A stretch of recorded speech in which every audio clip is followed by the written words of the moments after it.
Hoy vamos a seguir con los diseños no experimentales.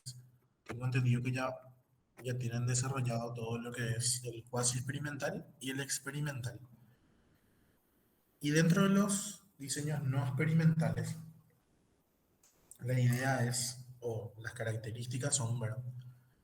Que las variables, la variable independiente no se manipula y tampoco existe el azar. Tampoco se aleatorizan, ya sea los tratamientos o los sujetos, ¿verdad? Sino que simplemente se aplican los instrumentos y se van eh, cumpliendo los objetivos sin manipular ninguna variable y sin aleatorizar absolutamente nada, ¿sí?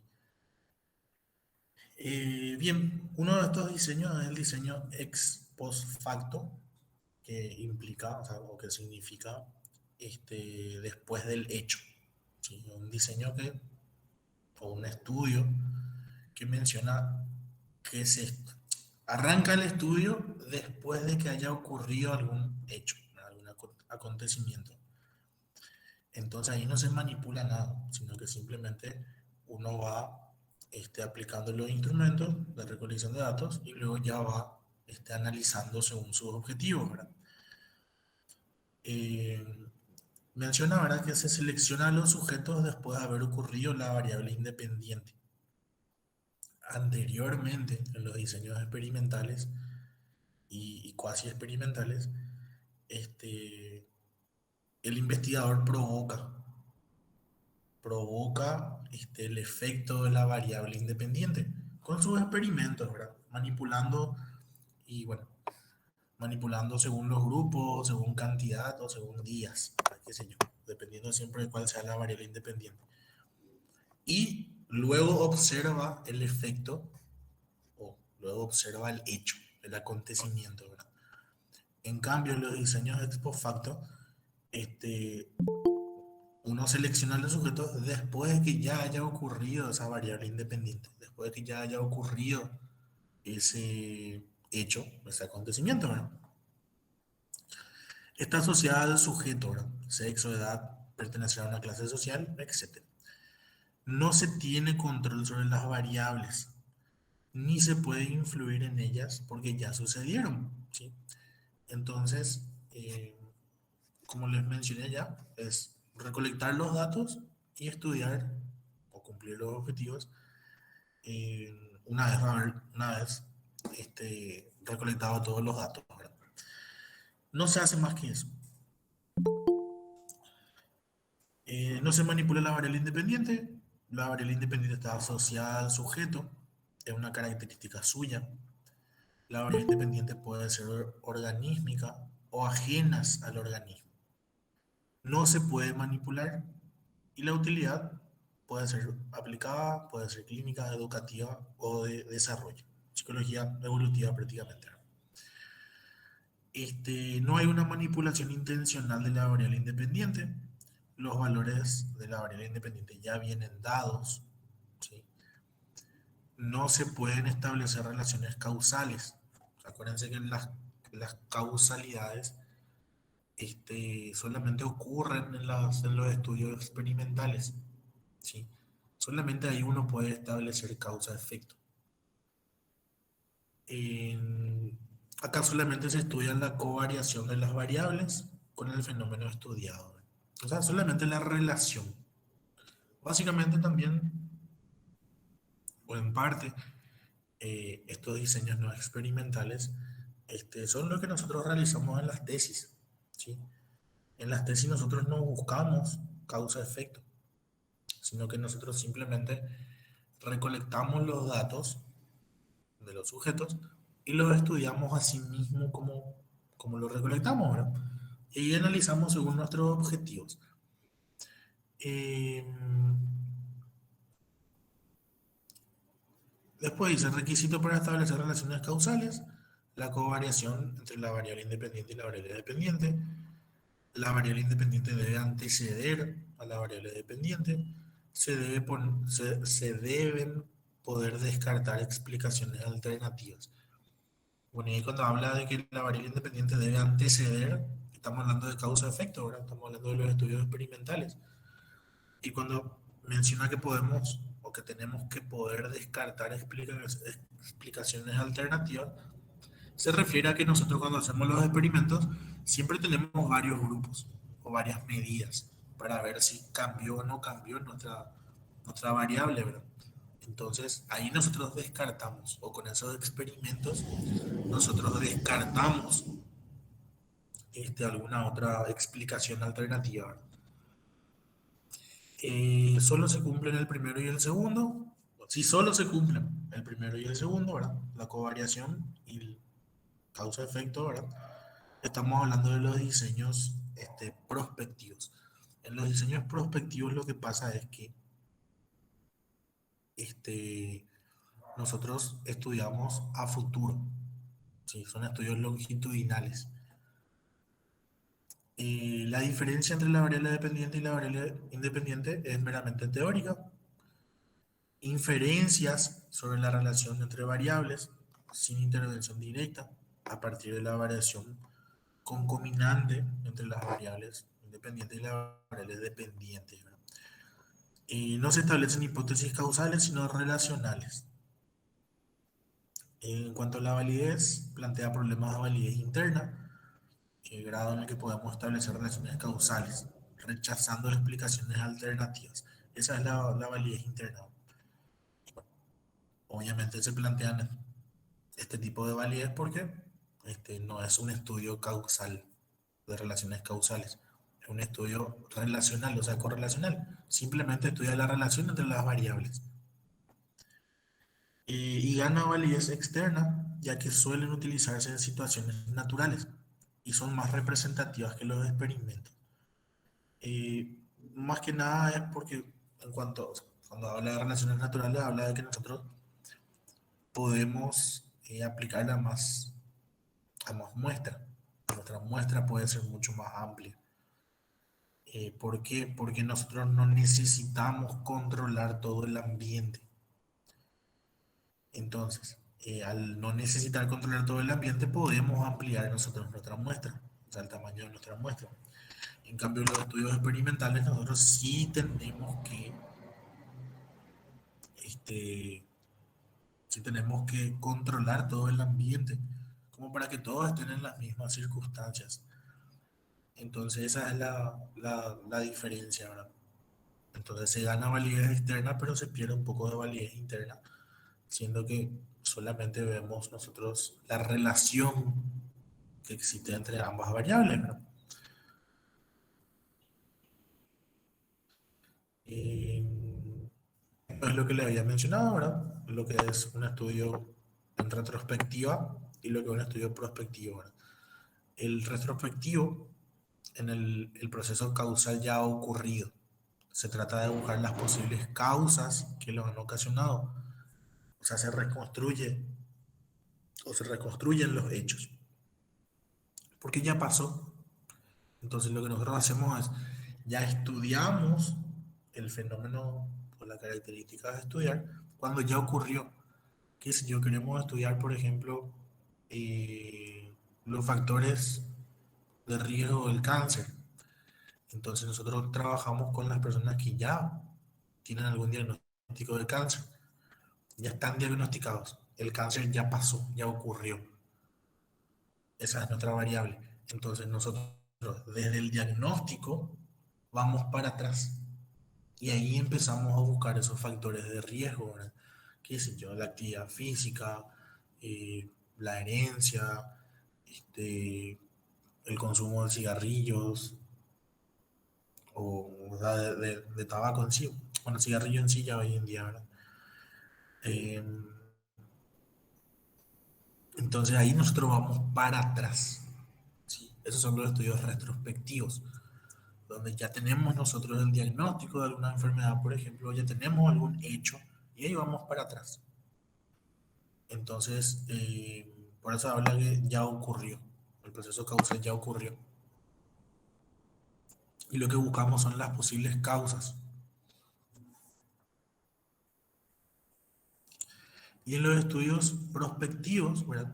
Se conoce la variable independiente, pero no se han evaluado las consecuencias. Sí, claro. Es un estudio longitudinal. Es lo que nosotros queremos saber, qué es lo que va a pasar.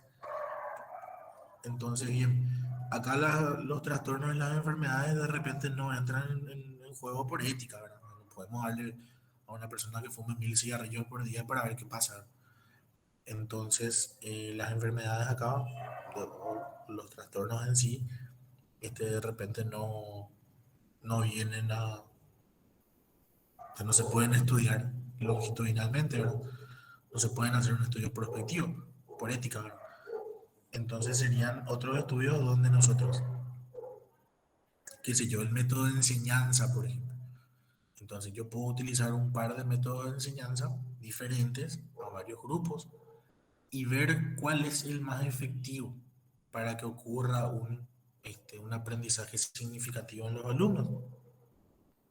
Entonces a algunos les enseño de manera virtual, a un grupo les enseño de manera virtual, a otro grupo les enseño de manera presencial y a otro grupo no les enseño.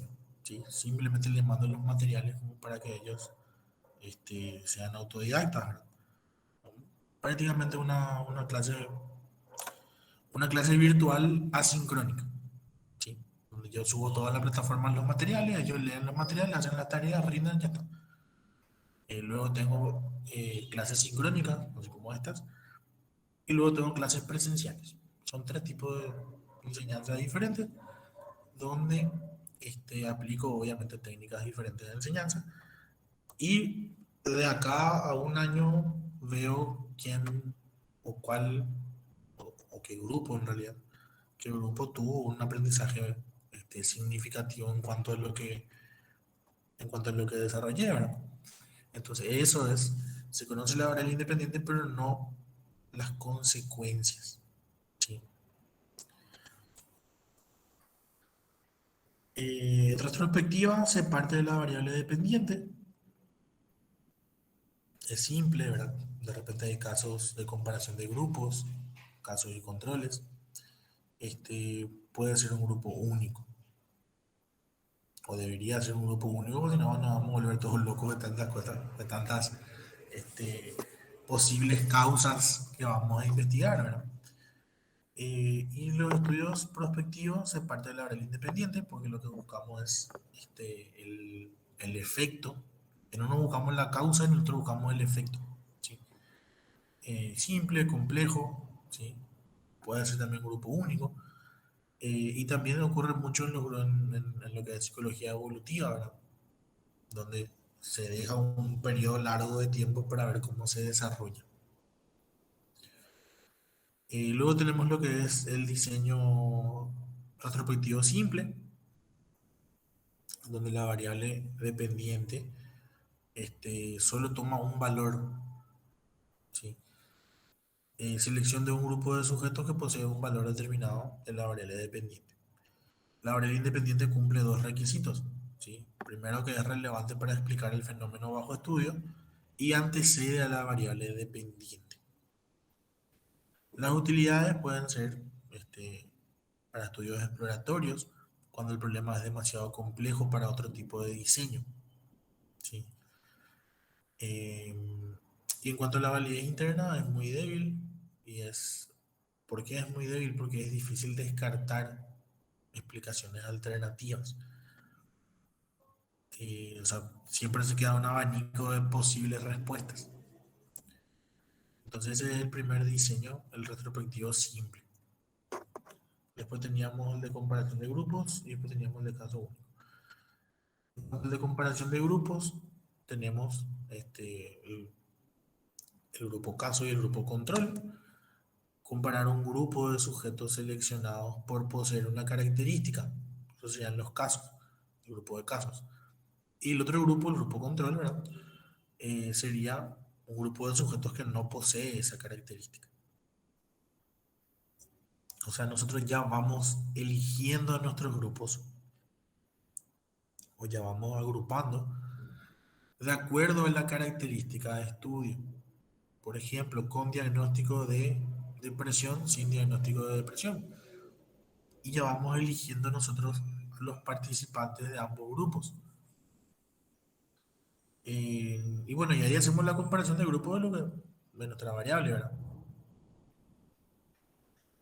Ambos grupos deben ser equivalentes en todo menos en esa característica. En cuanto a lo que es la validez interna, este, mayor que en los simples, o sea que en el diseño simple, el que vimos recién, pero sigue existiendo la posibilidad de la influencia de numerosas variables extrañas. ¿Sí? Este, bien, y ahí es donde nosotros debemos conocer nuestra población y debemos de poder controlar estas variables extrañas. Con todos los métodos que ya habíamos visto anteriormente. Entonces, tenemos primero el diseño simple, donde durante lo que pasa en el diseño simple se selecciona un grupo de sujetos y se va estudiando eso. ¿Sí? Nada más que eso, se va estudiando nuestra variable. Y luego tenemos la comparación de grupos, donde ya tenemos dos grupos, un grupo con la característica que estamos estudiando y el otro sin la característica, y ahí vamos comparando para ver los niveles de nuestra variable de estudio. Y luego tenemos lo que es el diseño de grupo único, donde de repente son los estudios correlacionales, ¿verdad? Y lo que se busca es eh, analizar o determinar la relación entre esas dos variables. La variable dependiente toma diversos valores y no un único valor, como en el diseño simple, que sí, la variable dependiente tiene un único valor. ¿Sí? En cuanto a lo que es el grupo único, claro, eh, con lo que es el grupo único, todos los valores de las variables, tanto dependiente como independiente, deben de estar bien representados. ¿Sí? En cuanto a la validez interna, no se puede tener garantía que la ocurrencia de la variable dependiente sea posterior a la presencia de la variable independiente. Claro, porque estamos hablando de estudios correlacionales y lo único que vamos a tener acá son, pues, la relación. No vamos a tener causa-efecto. Entonces, al no tener causa-efecto, nosotros podemos decir indistintamente de la posición, ¿sí? Porque no estamos estudiando eso, simplemente estamos viendo el grado de relación entre ambas variables. Y en cuanto a a la validez externa, y sea, al trabajarse con muestras muy grandes, tiene más que los diseños anteriores.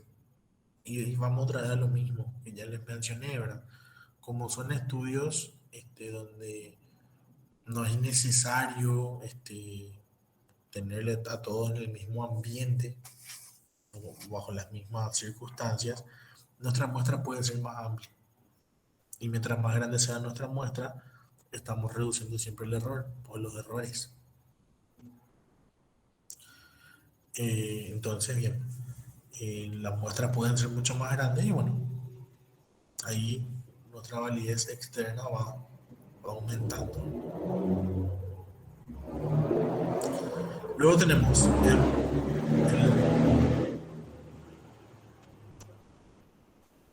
en los estudios prospectivos, tenemos los diseños simples, el diseño complejo, el diseño de grupo único y los grupos evolutivos. Los diseños prospectivos simples, tenemos nosotros una sola variable independiente, ¿sí? Y seleccionamos al sujeto por ese valor formando al menos dos grupos en función a los valores. En cuanto a lo que son el control de las variables extrañas, podemos utilizar nosotros el emparejamiento, siempre me jodo esa palabra, el control estadístico y la introducción de las variables relacionadas con la variable dependiente, o sea, incluirle al estudio. Tenemos técnicas de análisis de datos, que son las mismas de todos los diseños, eh, experimentales y cuasi experimentales. Si tenemos dos grupos, podemos utilizar la diferencia de medias para dos muestras, ¿verdad? La T de Studen, ¿sí?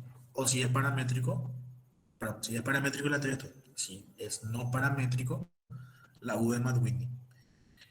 Y si son más de dos grupos, tenemos a Nova y Kruskal-Wallis.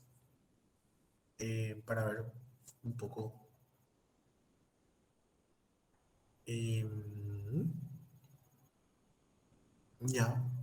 Bien, acá lo importante es esto, ¿verdad? Acá lo importante es esto, que vamos a tener una sola variable independiente y nosotros vamos a seleccionar a los sujetos que van a participar del estudio de acuerdo a eso, o sea, de acuerdo a esa característica. Y ahí vamos formando nosotros al menos dos grupos para poder comparar después, para ver si hay o no diferencias, diferencias significativas, ¿verdad? Y esas diferencias significativas nosotros las vamos a saber ya sea con la T de Student o ya sea con una NOVA. Dentro de lo que es el diseño prospectivo complejo, tenemos más de una variable independiente y una sola variable dependiente, donde se incorporan las variables extrañas como variable independiente al estudio cuando sospechamos que pueden tener efectos. Cuando lo que es la validez interna, cuantas más variables incluyamos, más validez interna. Claro, porque así nosotros vamos a ir desechando las posibles alternativas.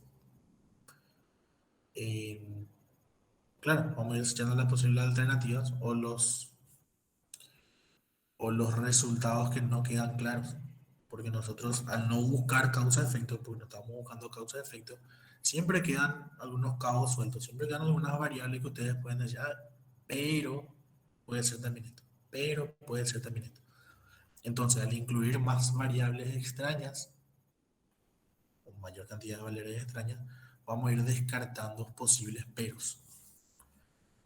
En cuanto a lo que son las técnicas de análisis de datos, es la misma que para un diseño factorial de dos grupos independientes, que viene a ser la T de Stuart, eh, o la U de Matt-Whitney. Y el análisis de varianza de dos factores con muestras independientes. Era ANOVA, ¿sí? ANOVA lo Kruskal-Wallis, dependiendo si es paramétrico o no paramétrico.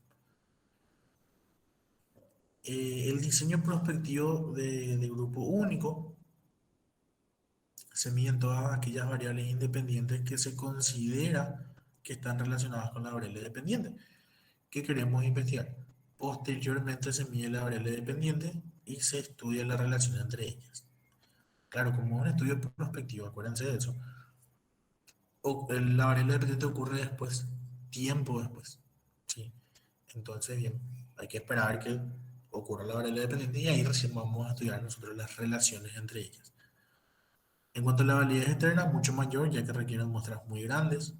Volvemos a lo que es la muestra, mientras más muestra, menos error. ¿Sí? Mientras mayor el tamaño muestral, más se acerca a la población y el error va disminuyendo.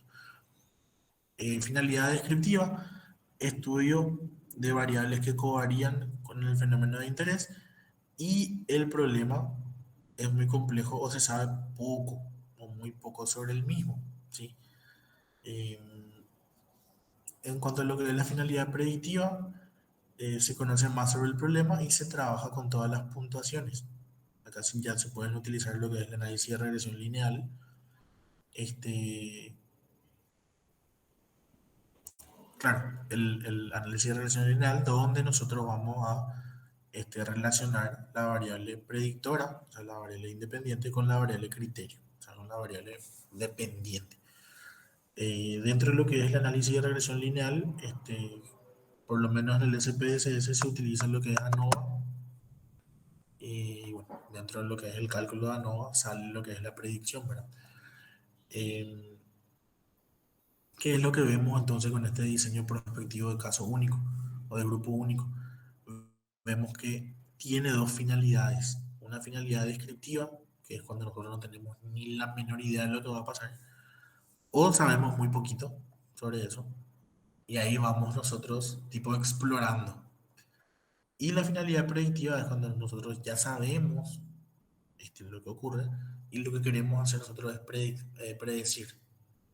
Entonces, eso lo predecimos con el modelo de análisis de regresión lineal, que es una formulita predictiva.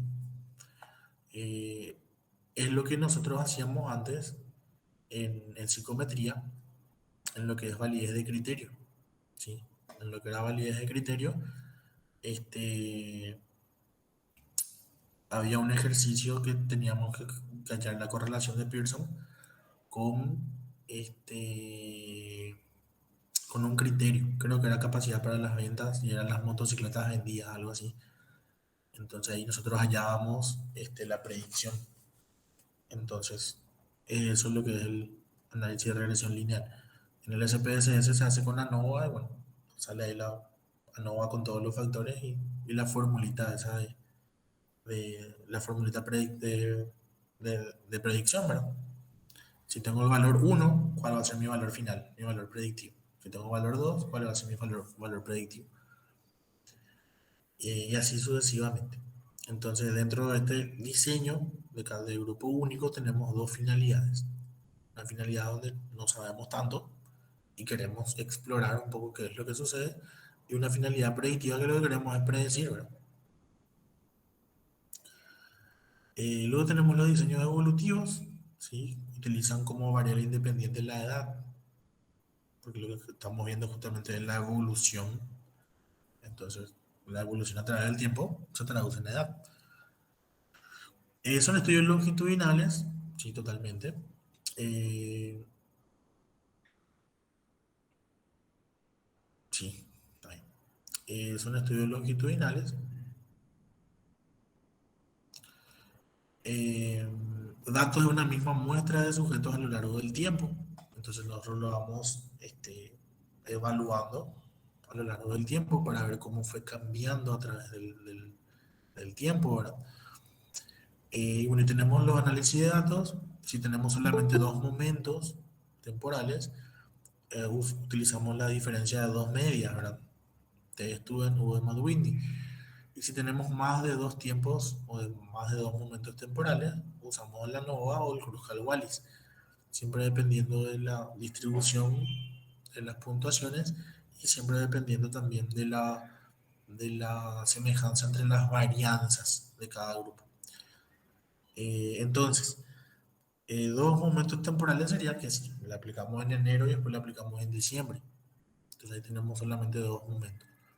Y más de dos momentos sería, le aplicamos en enero, en junio y en diciembre, para ver cómo fue evolucionando. En cuanto a las ventajas, muchos datos sobre el proceso de desarrollo, alta comparabilidad de grupos, permite estudiar la continuidad entre edades muy distintas, permite controlar el efecto del cohorte. Eh, Acá también tenemos que ver que si bien también se va a utilizar lo que es la T-Student, nosotros en realidad utilizaríamos la T-Student para grupos relacionados. Fíjense cómo los otros eran todos muestras independientes, ¿ven? De dos grupos independientes. Ahora, acá, vamos a usar lo que es la T-Student para grupos dependientes, ¿sí? O para grupos relacionados. Eh, Bien, y dentro de lo que son las desventajas, tiene un alto coste de tiempo y recursos. Claro, no podemos hacer esto cada una semana, tiene que ser cada 6 meses por lo menos. Nuestro, nuestra, nuestras evaluaciones, ¿verdad? Entonces, bien, no va a tomar un año fácilmente, o más de un año. Mortalidad experimental, sesgo debido a la evaluación repetida, confusión en cuanto a la edad y efectos históricos. Pueden ocurrir un montón de cosas dentro de ese momento, donde la historia de cada persona, de cada sujeto puede influir en nuestros resultados. Puede haber mortalidad experimental, o sea que los sujetos abandonen el estudio. Pueden haber sesgos a la hora de las evaluaciones. siendo que como siempre vamos a evaluar con el mismo instrumento, ahí es donde pueden ocurrir los sesgos, ¿verdad? En cuanto al tiempo y coste, ya les dije, ¿no? Esos son los estudios longitudinales, o sea, de hoy para adelante, ¿sí? Donde vamos a estudiar nosotros, obviamente, el cambio de nuestra variable independiente, cómo cambia esa variable independiente. En cuanto a los estudios transversales, los datos de muestras de sujetos de diferentes edades son datos de muestras de sujetos de diferentes edades en un solo momento temporal, ¿sí? Y acá volvemos a los estudios de la Facu, ¿verdad? A las investigaciones de la Facu, donde este, vamos, aplicamos los instrumentos y chao, ¿sí? Es en un solo momento. A mí no me interesa cómo estaba antes y a mí no me interesa cómo estaba después o cómo va a estar después, sino lo que me interesa es cómo está en ese momento, ¿sí? En cuanto a los análisis de datos, mismo modo que los diseños experimentales, unifactoriales intersujetos. Y bueno, ahí ya depende de qué queramos comparar nosotros, qué queramos relacionar nosotros, en cuanto a lo que son o en cuanto a lo que es el análisis de datos. La ventaja es un bajo coste, ¿verdad? Porque solamente vamos a aplicar una vez. Es, es de corta duración, porque solamente la aplicamos una vez. Baja tasa de abandonos, ¿sí? Porque solamente la aplicamos una vez. Entonces, ya no te importa si alguien abandona después, ¿verdad? Si ya le aplicaste. No requiere relación a largo plazo entre investigadores y sujetos. Me completa el test y chao. Control de efectos históricos, como, o sea, un gran control histórico, ¿no? Del efecto histórico. Porque si bien los sujetos en ese mismo momento tienen sus historias, solamente eso va a afectar. Ahora, ya nunca más le vamos a ver después, entonces ya no nos importa su historia. A ver. Eh, Dentro de lo que son las desventajas, es la falta de comparabilidad entre grupos. No se sabe la dirección de cambio de un grupo que un grupo puede tomar. Evalúa a personas con edad que pueden tener diferente edad. Ya, evalúa a personas con edad igual, ¿verdad?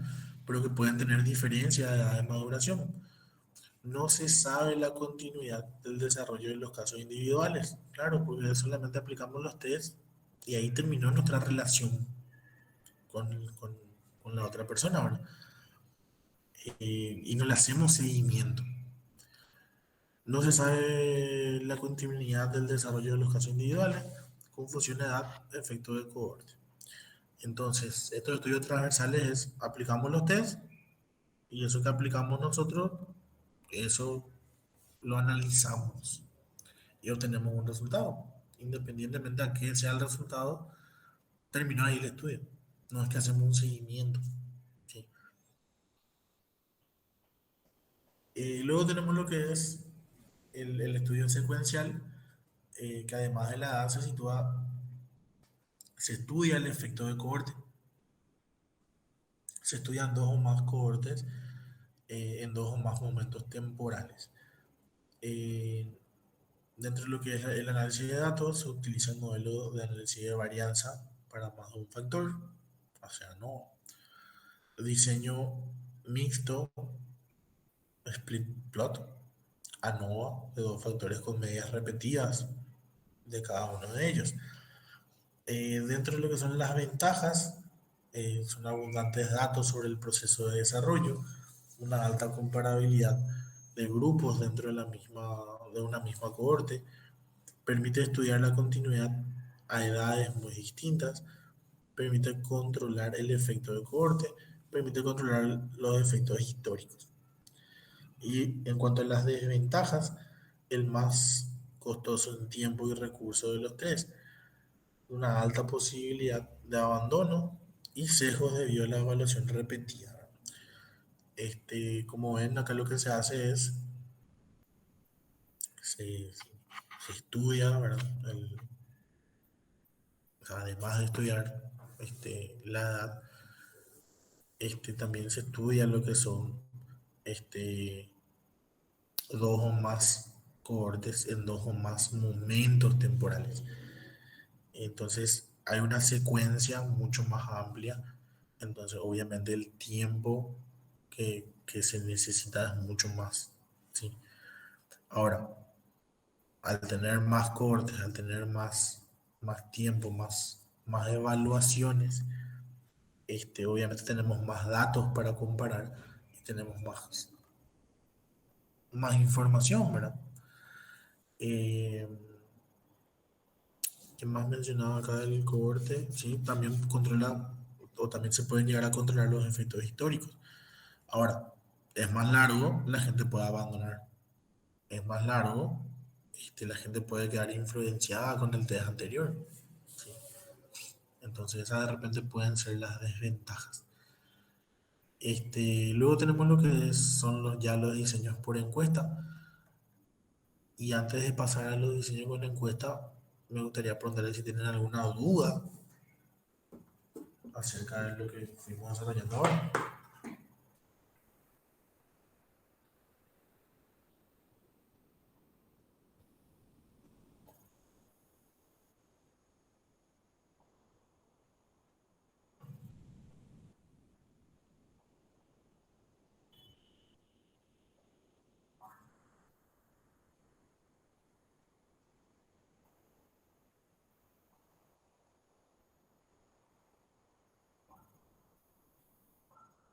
Exactamente. Sí. Pero ahí, a ver, tuvo un accidente y vos ya tenés, en realidad eso sería, sí, perdón, vos me dijiste ex facto, sí, sería, pero sería prospectivo. Sería prospectivo. O sea, es ex post facto, sí, porque ya ocurrió el accidente, ¿verdad? Pero nosotros solamente conocemos lo que es la variable independiente. Y de acuerdo a esa variable independiente vamos a ver todas las consecuencias que trae. Qué sé yo, malformaciones, enfermedades, cuestiones así, que van a ocurrir después. Sí, totalmente.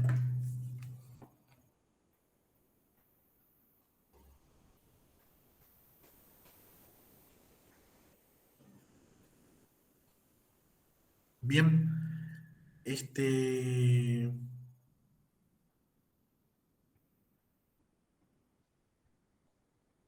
vamos entonces a los diseños por encuesta. Tenemos encuesta,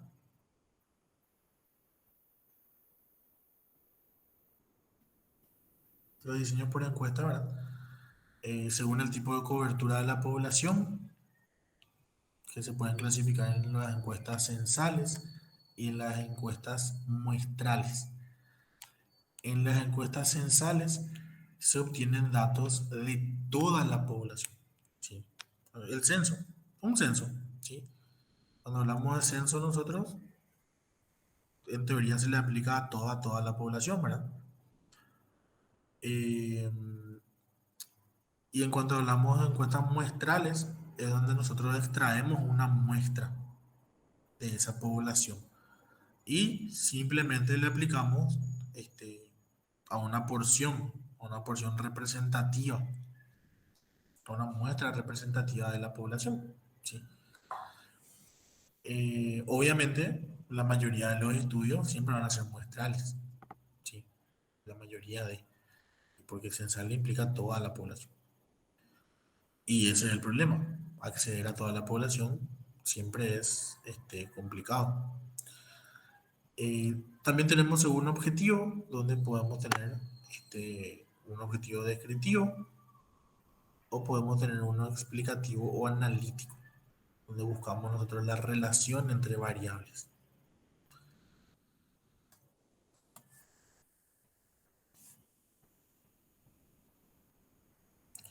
Bien, eso es según la cobertura de la población, eso es según el objetivo. Tenemos según objetivo, tenemos según cobertura y ahora vamos a tener según tiempo. Y según tiempo tenemos, ¿verdad? El transversal y el longitudinal.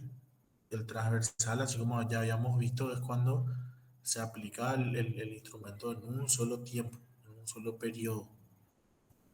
Se aplica el instrumento, después, bueno, chau. Nunca más le veo a las personas, ¿verdad? Y el longitudinal es cuando ya vamos a hacer una evaluación en diferentes tiempos, ¿verdad? Entonces tenemos primero el de panel, donde mide el cambio producido en los sujetos de la muestra de modo individual a lo largo del tiempo. Y luego tenemos de tendencia o de series temporales, donde, donde miden, ¿verdad? Donde miden el cambio en el mismo tipo de población a lo largo del tiempo.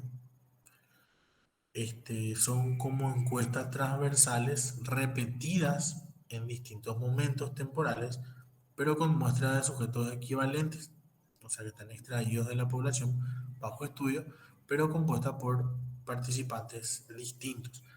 Entonces, ¿qué es lo que sucede acá? Nosotros vamos a ir evaluando también a lo largo del tiempo, pero vamos a evaluarle a personas diferentes. Entonces nosotros solamente vamos a ir trabajando en cuanto a cambios. Se supone que los grupos van a ser equivalentes, ¿verdad? Ojo, se supone que, ¿dónde decía eso? Acá.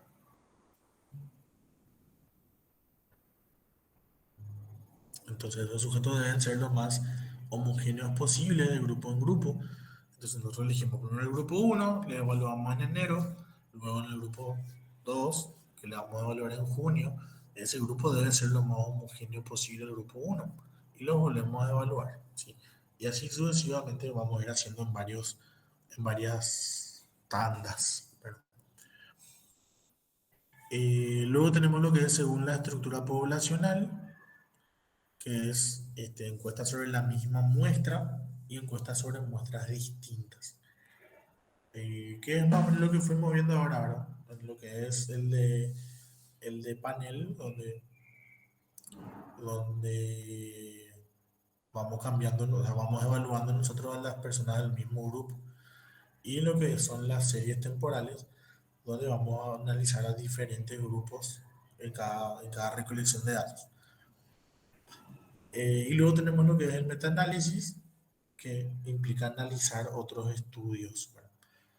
Dentro de lo que es el metaanálisis, nosotros estudiamos a profundidad una teoría, por ejemplo, y eso lo vamos estudiando nosotros en estudios anteriores. Y analizamos todo un estudio y eso funciona ya nosotros como nuestra recolección de datos, ¿sí? Luego tenemos lo que son los diseños observacionales, ¿sí? Donde el objeto de estudio, el comportamiento el objeto de estudio es el comportamiento espontáneo en sus contextos naturales, ¿sí? Ojo con eso. No existe una intervención del investigador y la no restricción de las respuestas de los participantes a través de una tarea o instrumento de evaluación. El objeto de estudio es el comportamiento espontáneo. Eh, Estos estudios observacionales se dan más que nada en los estudios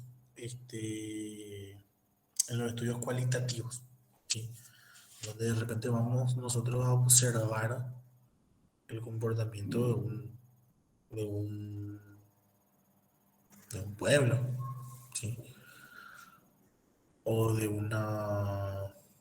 Se me fue el nombre. Se me fue el nombre. De una comunidad, ¿sí? Que pueden ser de una comunidad de pueblos originarios, por ejemplo. Entonces vamos nosotros y observamos, convivimos con ellos, ¿verdad? Pero al convivir con ellos, obviamente es sin intervención, ¿sí? Aunque hay también con intervención, con participación y sin participación, ¿verdad? Pero la idea siempre es que eso sea lo más natural posible. Entonces nosotros vamos registrando, vamos observando y solamente se registran conductas, ¿sí? Vamos registrando las conductas, es lo que nosotros observamos. Nosotros no observamos los pensamientos ni las emociones. Eh,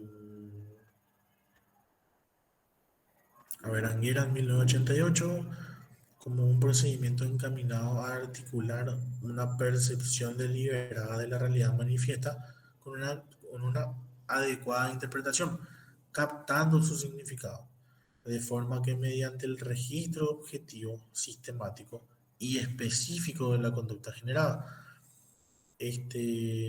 espontáneamente de un determinado contexto, y una vez que se ha sometido a una adecuada codificación y análisis, nos proporciona resultados válidos dentro de un marco específico de conocimiento.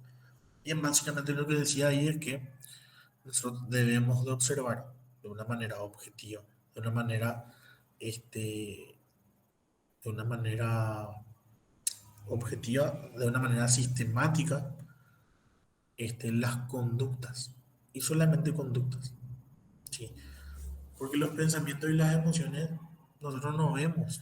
Y eso ya va a ser subjetivo que nosotros escribamos como que nosotros creemos que se ven o como nosotros creemos que actúan o creemos que piensan, ¿verdad? O creemos que sienten. Eso ya es algo más subjetivo. Entonces la idea es que todo esto se vaya registrando de la manera más objetiva posible para que después, con el análisis de datos, que no sé dónde está, para que después claro, para que después nosotros podamos codificar y podamos hacer nuestro análisis correspondiente. Y eso proporciona resultados válidos, obviamente. Bien, preguntas.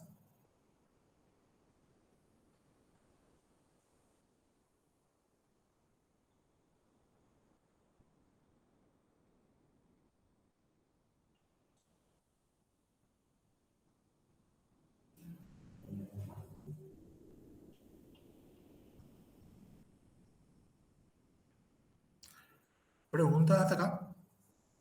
Profe, sí, yo tengo una pregunta. Sí. En el caso de los estudios correlacionales, tiene que haber un grupo de control y un grupo así, o sea, que no tenga ponerle lo que yo quiero evaluar, o solamente en el caso de cuando comparo o algo así nomás. Ya, el grupo control y el grupo de casos es solamente en los estudios experimentales, porque ahí es donde vos estás manipulando variables. En los diseños no experimentales, uno no manipula variables.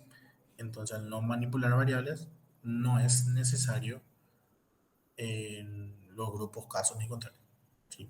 Sino que simplemente nosotros vamos evaluando y vamos estudiando la relación entre las variables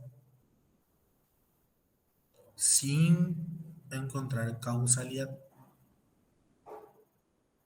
O sea, no es necesario. Ah, bueno, bueno, gracias. De nada.